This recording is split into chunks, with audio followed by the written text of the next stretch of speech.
From his statements about Mexican rapists, murderers, and infestation, to his action on the southern border, to his call for a ban on Muslim immigration, to his remark about good people on both sides in Charlottesville, Donald Trump has been the face of white racism.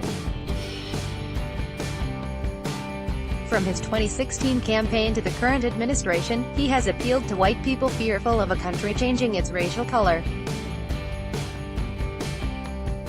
The political vehicle enabling Trump's rise to power has been the Republican Party. How could that have happened? As historians know, momentous change does not occur overnight. Seeds are planted and cultivated before a flowering takes place.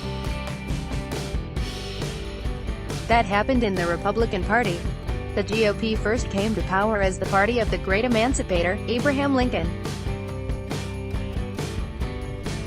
From Lincoln's day in the 1860s to the 1960s, the Republican Party was never tainted with white racism. Indeed, the Democratic Party of the South is where the racist segregationists of the South found a home. To elect a president, the liberal Democrats of the North had to shake hands every 4 years with the racists of the South. In the 1930s, African Americans, in great numbers, did begin voting Democratic due to Franklin Roosevelt's New Deal with its programs benefiting the economically depressed. Still, however, the Republicans remained untainted by racism. As late as 1960, some black leaders, Jackie Robinson for example, believed that Richard Nixon and the Republicans offered a better opportunity for the civil rights movement. But then came 1964. Sponsored by 1964, Barry Goldwater, leader of the party's conservative wing, became popular enough with the party leaders to win the GOP nomination. That historic year saw the passage of the Civil Rights Act that broke the back legal segregation in public accommodations and employment. Goldwater voted against the law, not that he was a racist, but because forced integration violated his conservative principles. Goldwater was out of step with his party in that over 80% of congressional Republicans voted for the law. With Goldwater leading the national GOP ticket, the campaign appealed to the Southern segregationists and fearful Northern whites trying to turn the clock back to a time of states' rights and no black encroachment.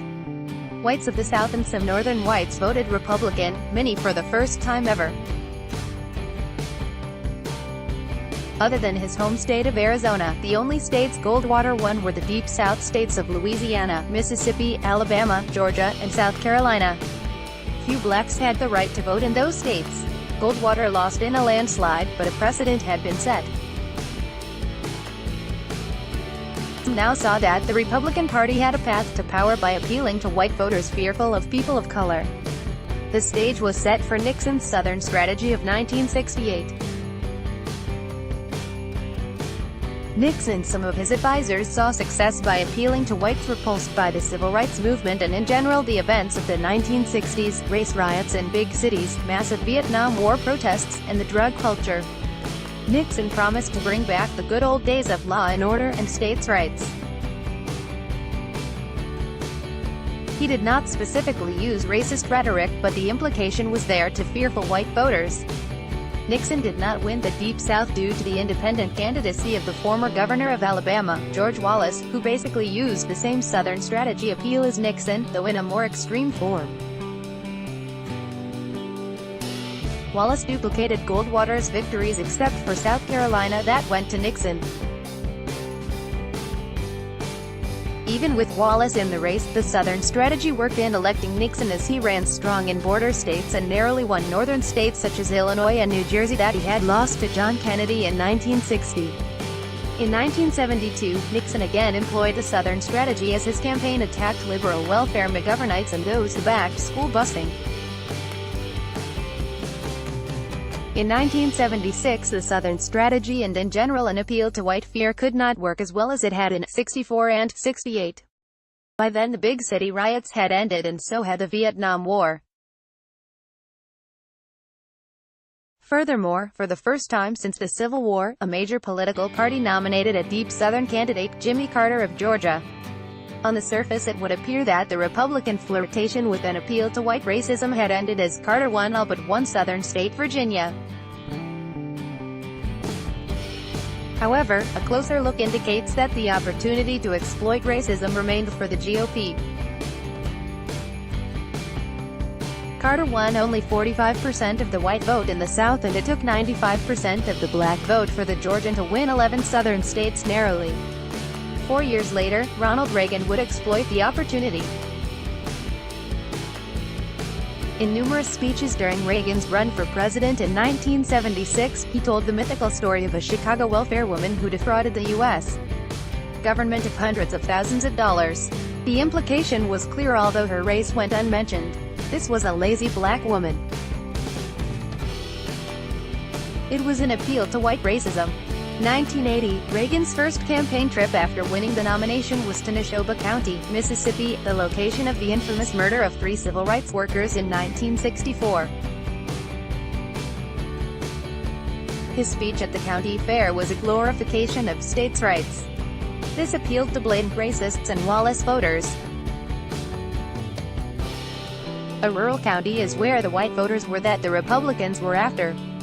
Since 1980 through 2016, the Republican Party has remained largely dependent upon white voters, as they have not addressed economic issues or immigration in a way to attract African Americans or Latinos. George W. Bush did, however, win 40% of the Latino vote in 2004. But the base of the Republican Party that determines the nominee is strongly white and will turn out for a candidate who addresses their fears about an America becoming too brown. Since the emergence of Trump as the party leader, many in his party have called him different or out of the party mainstream. But they are wrong. The party in 1964 began making itself a largely white party. The difference with Trump is only in his extreme language and proposals. His Republican opponents were also timid in the face of Trump's anti-Muslim rhetoric. If Republicans are lamenting the fact that their party is becoming the Trump party, they need only look back at the last 52 years of history to discover the reason why. Dunleavy is a retired college instructor in U.S. history, Asian history, and Western civilization. This article was originally published at History News Network.